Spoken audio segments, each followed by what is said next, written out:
जय हिंद फ्रेंड्स। आज की कक्षा में आप लोगों का बहुत बहुत स्वागत है। आज थोड़ा थका हुआ हूँ, इस वजह से जो है आज आवाज़ बड़ी ही धीमी है और इसी धीमी गति में आज आप लोगों को कक्षा करनी है। चलिए ठीक है, कोशिश करूँगा ठीक हो, बेहतर हो क्लास। ठीक है, देखो आज की जो कक्षा है वो आज हम लोग मिस पॉल जो है इस कहानी को बारीकियों से समझेंगे और इनकी समीक्षा करेंगे। याद रखना, एक समीक्षा होती है जो तत्वों के आधार पर समीक्षा की जाती है और एक ऐसी समीक्षा होती है जिनमें तत्वों के आधार पर नहीं है, जो केवल मूल संवेदना वगैरह अगर पूछ लिया गया है या फिर जो कहानी है उसका प्रतिपाद्य अगर करने के लिए कहा गया या फिर मूल भाव अगर कहा है लिखने के लिए, तब ऐसे में आप लोगों को इस तरीके की समीक्षा करनी होगी। तो पहले इसको ध्यान से समझना है, फिर बाद में जो हम आपको यहाँ की ये जो निष्कर्ष जो मैं लिखा हूँ इस पर चर्चा करूँगा, तो ये सारी चीज़ें समझ में आएंगी कि बिना तत्वों के आधार पर पूछा गया समीक्षा किस तरीके से करते हैं। ठीक है, चलिए पहले कहानी समझेंगे, फिर निष्कर्ष पे आएंगे, तब जाकर के पूरी बात क्लियर हो पाएगी। ध्यान दीजिए, मिस पॉल कहानी के लेखक कौन है बताओ? मोहन और राकेश। ठीक, मोहन राकेश। देखो इस कहानी में लगभग जो है 3 पार्ट मैंने कर दिया है। ठीक, 3 पार्ट करने का मुख्य मकसद यही है कि ताकि कहानी आसानी से समझ में आए। पहला मान लेते हैं आरंभ है, मध्य है और अंत है। आरंभ में क्या होता है कि जो मिस पॉल है और जो रणजीत हैं, ठीक, यहाँ पर दोनों कहाँ पर मिलते हैं?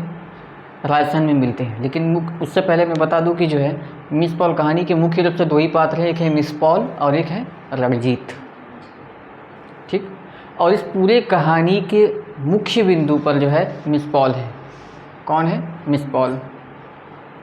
ठीक है, और इन्हीं के इर्द गिर्द ये पूरी की पूरी कहानी घूमती हुई नज़र आएगी। और इस कहानी को पढ़ने के पश्चात या फिर इस कहानी को समझने के पश्चात आपको यह समझ में आएगा कि जो लोग कहते हैं कि गांव छोड़ करके शहर के जीवन बहुत अच्छे होते हैं, देखो वो फलाना आदमी वहाँ गांव छोड़ करके शहर में है, बहुत ही अच्छा उनका जीवन है। ठीक, घर परिवार उनका देख लो, उनका घर देख लो, बड़ी बड़ी बिल्डिंगें हैं, इमारत है, सुकून से आदमी जो है जा कर के शहर में रहता है। जबकि इस कहानी को पढ़ लेने के पश्चात या फिर इसको अभी जो मैं समझाऊँगा, इसको समझाने के पश्चात सारी बातें क्लियर हो जाएंगी कि शहर का जीवन ठीक है या फिर गांव का जीवन ठीक है। आज भी कई बार होता है, देखो बहुत से ऐसे लोग हैं, अधिकांश ऐसी जनसंख्या है जो अपने गांव को छोड़ करके कलकत्ता शहर या फिर किसी अन्य शहर में जाते हैं काम करने के लिए। लेकिन थोड़ी भी मुसीबत हो जाए, थकान हो जाए, जैसे कि कई लोग आए हैं 2 महीने से काम कर रहे हैं, अब मन उब गया है या कोई बीमार हो गया है, तो वो यहीं इलाज नहीं करवाता, भाग जाएगा सीधा घर। मतलब यार यहाँ क्या करें, यहाँ सुकून नहीं है, वहाँ जाते हैं वहाँ सुकून भी मिलेगा, बाल बच्चों के साथ रहेंगे भी, जल्दी ठीक भी हो जाएंगे, थोड़ा मन भी लगा रहेगा। यहाँ अगर काम धंधा अगर नहीं मिल रहा है, काम नहीं हो रहा है, तो उनकी पहली जो है चॉइस होती है कि हम भाग जाए घर, गांव जाए। बहुत से ऐसे लोग हैं जो यहाँ रहना नहीं चाहते, बहुत से ऐसे लोग हैं कहते हैं कि यार गाँव में जो एक सुकून है वो शहर में सुकून नहीं है, और ये बात सच है। और इस कहानी को पढ़ने के पश्चात यही बात पता चलेगी। ठीक है, महानगरीय जो स्थितियाँ जो है शहरों की जो ये स्थितियाँ हैं, उन्हीं के बारे में जो है ये मिस पॉल कहानी बताती है। देखो यहाँ मिस पॉल और रणजीत जो है दोनों के दोनों मिलते हैं राजस्थान में। होता क्या है कि मिस पॉल जो है एक कंडक्टर से बात कर जो एक पोस्ट मास्टर जो है उनसे बात कर रही होती है, उनको कुछ लेना देना रहता है, उनसे बात कर रही होती है, तभी जो है अचानक से जो है मनाली से रणजीत जो है राजस्थान में उनकी आकर के बस रुकती है। और जब उनकी बस रुकती है तब वो देखते हैं कि एक जो महिला है किसी पोस्ट मास्टर से जो है बात कर रही है। अब इनको पीछे से देखने के पश्चात लगा कि नहीं ये कुछ जाना पहचाना सा लग रहा है। फिर थोड़ी देर बाद उनको पहचान में आता है कि नहीं यार ये तो मिस पॉल है, जो हमारे यहाँ दफ्तर में काम करती थी, जो छोड़ करके अब यहाँ आकर के रहने लगी है। और मिस पॉल जैसे ही जो है कुल्लू जाने वाली बस में चढ़ने ही वाली होती है, तभी धड़ाम से अचानक रणजीत उनके सामने आ जाते हैं। पहली बात कि मिस पॉल जो है देख करके घबरा जाती है कि ये अचानक से ये आदमी कहाँ से धमक पड़ा, किस ग्रह से आके टपका है, पहचान नहीं पा रही है। फिर उन्होंने जब ध्यान दिया तो उन्हें पता चला कि नहीं ये तो हमारे दफ्तर में पहले काम करने वाले रणजीत हैं। तो फिर दोनों बातचीत करने लगे। बातचीत में जो है पता चला कि रणजीत जो है कई महीनों से जो है मनाली में आया हुआ है, 8-10 दिनों से, महीने नहीं 8-10 दिनों से जो है वो यहाँ पर है, घूमा फिरा है। लेकिन उन्हें इस बात का दुख हो जाता है कि ये यहाँ पर कई दिनों से है, लेकिन वो मुझसे मिलने भी नहीं आए। मैं तो यहीं पास में हूँ, कुल्लू के गांव में ही कहीं। तो फिर बातचीत में पता चला दुखी होती हैं। तो होता क्या है कि रणजीत बातों ही बातों में कहते हैं कि देखो मुझे जाना है दिल्ली, ठीक, मुझे जल्दी लगी है, मैं जल्दी ही जाऊंगा, मुझे दिल्ली जाना है। लेकिन मिस पॉल चाहती हैं कि वो रुकें, ठीक, रुकने के लिए कहती है लेकिन वो जल्दबाजी में रहते हैं। तो फिर दोनों जो है कुल्लू जाने वाले बस में बैठने ही वाले थे। मिस पॉल जो है हाँ, मिस पॉल जिस बस में बैठी हुई थी उस बस में सीट नहीं थी, जिसकी वजह से दोनों साथ नहीं जा पाए। इस बात से बेचारे मायूस हो जाते हैं। और फिर बाद में क्या है, रणजीत चले गए दिल्ली, वो दिल्ली में जा कर के याद कर रहे हैं। और इन दोनों के संबंध इतने अच्छे थे कि ये उनके घर जाया करते थे और जो है मिस पॉल भी उनके घर जाया करते थे। तो रणजीत के घर में उनके भाई और उनके बहन थी, तो संबंध अच्छा था, ठीक। तो ये रही पहली कहानी कि राजस्थान में मिले, फिर इसके बाद बिछड़ भी गए। और फिर बेचारी ये मायूस हो जाती है, अकेलेपन के जीवन में फिर वही हाल, उदासी, कुछ मन नहीं लगना। और इनके साथ जो है दफ्तर में घटना घटती है। दफ्तर में क्या होता है, दफ्तर में कि ये बेचारी अविवाहित है, देखने में भी सुंदर नहीं है, एक तो यूँ छोटे छोटे बाल हैं, ठीक है, देखने में भी सुंदर नहीं, मोटी है।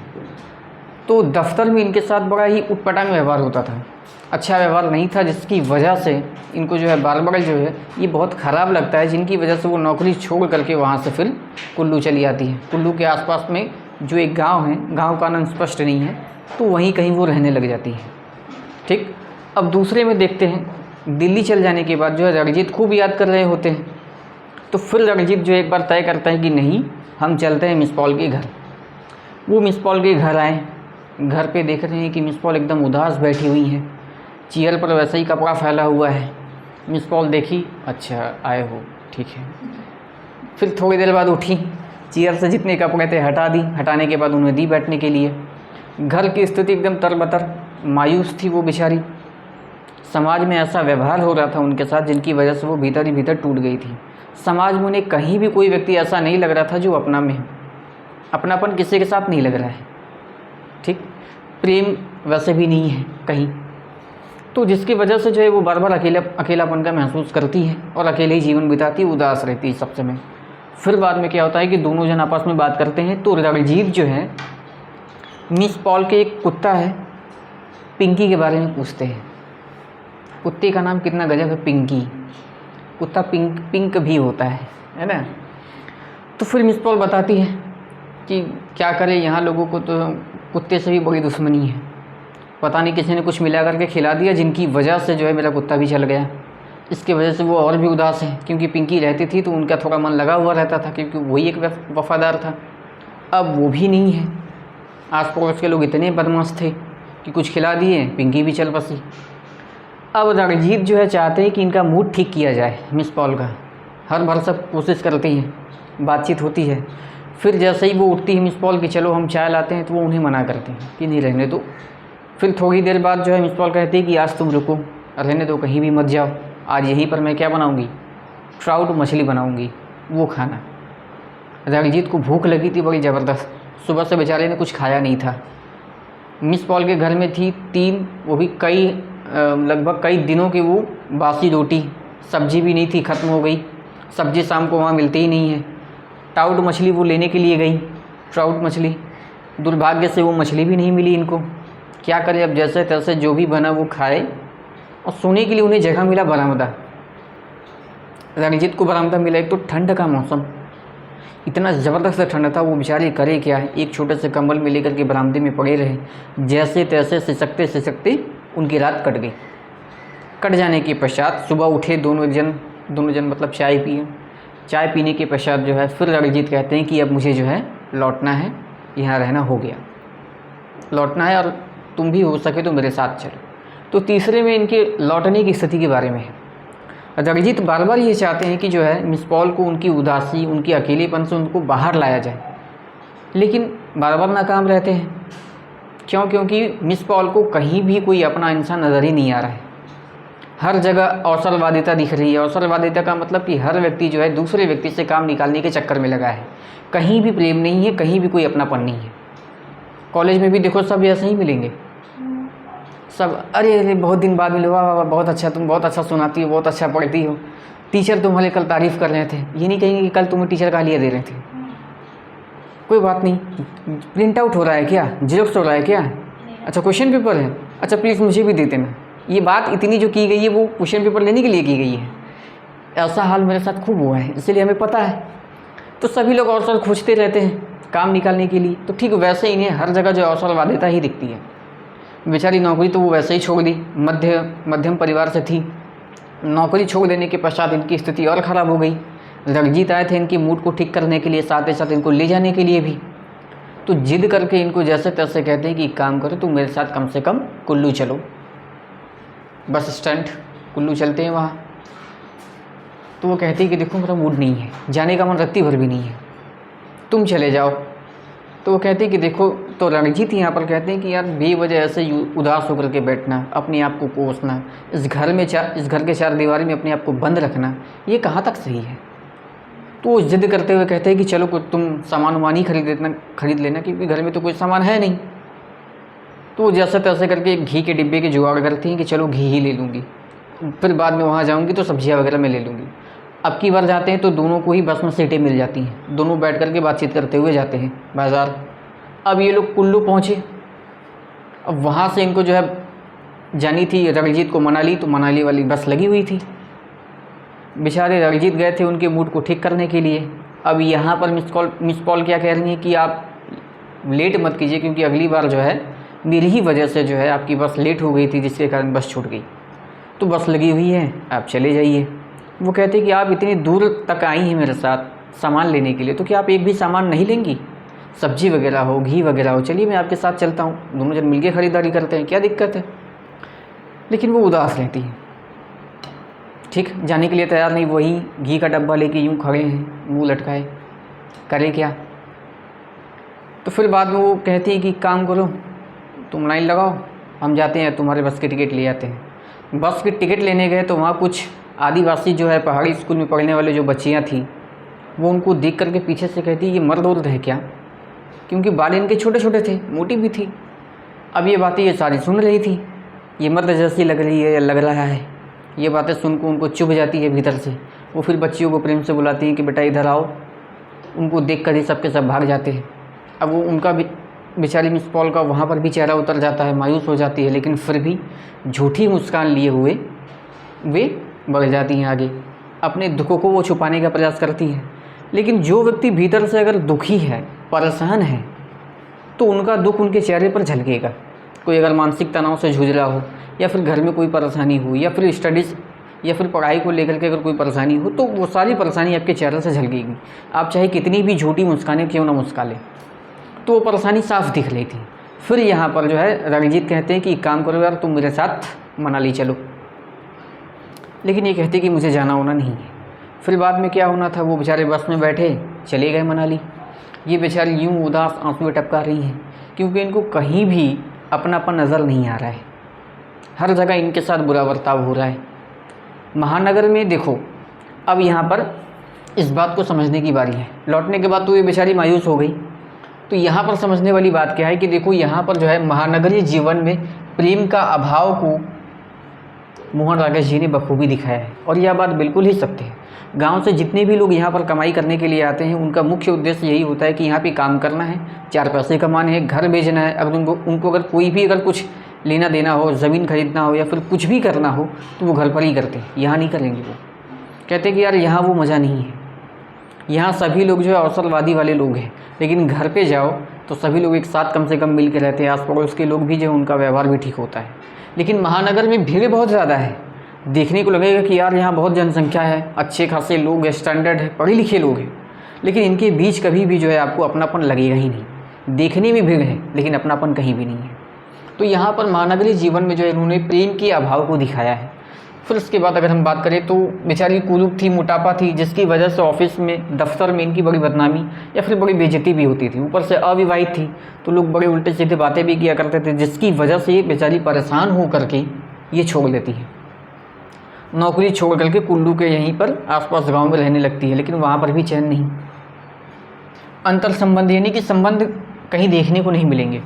शहर में ऐसा कहीं भी आपको देखने को नहीं मिलेगा जहाँ पर दो भाई एक साथ मिल करके अच्छे संबंध उनके बने हो और एक साथ मिल करके रह रहे हो, ऐसा कहीं नहीं मिलेगा। शहर में सीधा बात है, तुम कमाने लगे हम कमाने लगे, दोनों अलग अलग घर देख लो। गांव में क्या है, आज भी कई ऐसे लोग हैं जिनको मैं जानता हूँ, उनके बाप के बाप भी एक साथ रहे, अब उनके बेटे भी एक साथ हैं, उनके जो बेटे आने वाले वो भी देख रहे एक साथ हैं। एक मिर्ज़ापुर में रहने वाले एक व्यक्ति हैं, उनको जानता हूँ, उनकी इतनी लंबी फैमिली है, उनके 5 बेटे, पाँचों को 5 बेटे के भी बेटी या बेटी हो गई है, फिर भी वो लोग दोनों जो है एक साथ ही, पाँचों भाई, पिता भी अभी भी एक साथ हैं, उनके जो भाई हैं। ठीक, तो यहाँ पर जो है अंतर संबंध की जो है कमी है। महानगर जीवन देखने में बहुत अच्छा है, लेकिन भीतर से एकदम खोखली है, कहीं भी अपनापन नहीं है, कहीं भी किसी के ऊपर भी जो है आप विश्वास नहीं कर सकते हैं। ठीक, प्रेम और अपनापन का अभाव है यहाँ पर। लोग क्या है, अवसरवादी है, और इन्हीं चीज़ों को बखूबी जो है मोहन राकेश जी इस कहानी के माध्यम से दिखाते हैं कि महानगरीय जीवन जो है कैसी होती है, जहाँ पर बेचारी एक महिला बिना विवाह किए खुद जो है अपने समाज में जीवन को वो जी नहीं पा रही है, उन्हें जीने नहीं दिया जा रहा है। मानव क्या है, समाज का एक अभिन्न अंग है, मानव सामाजिक प्राणी है, समाज से कट करके कोई भी मानव कभी भी रह नहीं सकता। लेकिन उसी समाज में एक अविवाहित महिला जो है किस तरीके से उनके साथ बर्ताव होता है, जिसकी वजह से वो समाज से कट करके है, इसी वजह से उनके अंदर उदासी, प्रेम का अभाव और लगातार वो परेशान रहती है। तो ये महानगरीय जीवन की असली चित्र जो है मोहन राकेश जी इस कहानी में दिखाते हैं। तो ये रहेगी समीक्षा करने की तरीका। सबसे पहले जो है यहाँ पर ये जो मैंने बातें कही, इनमें से 2-3 बातें उठा करके और मोहन राकेश जी के बारे में कुछ बताते हुए फिर ये 2-3 बातें उठा करके इसके बाद आरंभ करना है, फिर कहानियों को देना है। लेकिन कहानी जो मैंने ये बताई है, इन कहानियों में बीच बीच में जो महत्वपूर्ण कोटेशन है जो आपको नोट्स में दिए गए हैं, मिल जाएंगे आराम से, अगर नहीं मिले हो तो चेक कर लेना, ठीक है। तो वो सारे कोटेशन देते हुए जो है तब जाकर को आपको जो है ये तीनों कहानी लिखनी है, फिर अंत में एक सारगर्भित ये निष्कर्ष देना है। ठीक, क्या देना है, सारगर्भित निष्कर्ष देना है। बात समझ में आई? तो एक ऐसी नॉर्मल समीक्षा होती है जो तत्व के आधार पे होती है, वो पॉइंट में लिखे जाते हैं, ठीक है। तो आशा करता हूँ कि ये कहानी आप लोगों को बहुत ही अच्छी तरीके से समझ में आई होगी। बताइए कहाँ पर क्या दिक्कत है, अगर किसी का स्क्रीनशॉट अगर लेनी हो तो ले लीजिए, ठीक है। अगर कहीं कोई दिक्कत हो तो बताइए। बस ऐसे ही कहानी समझनी है, 350 या 400 शब्दों में आप आसानी से लिख पाएंगी। और कम से कम जो है घर में जाकर के आप लोग अभ्यास करें आंसर राइटिंग का। अगर आंसर राइटिंग का अगर अभ्यास नहीं है तो अचानक 3 घंटे का एक लंबा जो है युद्ध एक दिन पहले तैयारी करके साधना बहुत मुश्किल होगा। इसलिए हर दिन कम से कम लिखिए, जो पढ़ाया जा रहा है सुन लिए, समझ लिए, कोशिश कीजिए कि उनको लिखिए। कई बार होता है क्या है, बच्चों की सबसे बड़ी परेशानी यही है। कई बच्चों से मिलने के पश्चात ये पता चला है, एग्ज़ाम जब वो देकर आते हैं कहते हैं कि सर सारी चीज़ें याद हैं, जब लिखने बैठते हैं तो भूल जाते हैं। चीज़ें याद हैं, मान लेते हैं याद भी है, लेकिन लिखने बैठे तो लिख ही नहीं पाए, टाइम निकल गया। ठीक, तो सबसे बड़ी दिक्कत ये भी आती है कि बच्चे समझे हैं लेकिन उसको लिख नहीं पा रहे हैं अच्छे शब्दों में, क्योंकि ये भी चैलेंज होता है कि जो चीज़ हम समझे वो केवल यही है। अगर हम सही तरीके से लिख पाए तो मान लीजिए कि वो पूरा याद है। अगर जो चीज़ें हम समझे हैं अगर उनको हम सही तरीके से लिख नहीं पा रहे हैं तो इसका मतलब वो समझना अभी भी अधूरा है। समझे हुए चीज़ों को शब्दों में अंकित करना या फिर शब्दों में लिख देना, ये सबसे बड़ी कला है। और यही बच्चे अभ्यास नहीं करते हैं कि जो समझे हैं तो उन्हें हम थोड़ा लिख करके देख लें। और जब यही काम नहीं होता है तो एग्ज़ाम में इतना लंबा 3 घंटे में इतने शब्द लिख पाना साध नहीं पाते हैं और विफल हो जाते हैं। कोई न कोई 1 प्रश्न या 2 प्रश्न, एक जन तो ऐसे होते हैं कि 12 नंबर या फिर 10 नंबर के प्रश्न अटेम्प्ट किए, 5 नंबर के जितने भी क्वेश्चन थे सब के सब छोड़ दिए, 2 नंबर के प्रश्न किए हैं। तो ऐसा नहीं करना है। क्लास में समझो, समझने के बाद जाकर के भरसक अभ्यास करो, लिखो, ठीक है। तो मिलते हैं अब अगली कक्षा में। आज के लिए यहीं तक, धन्यवाद।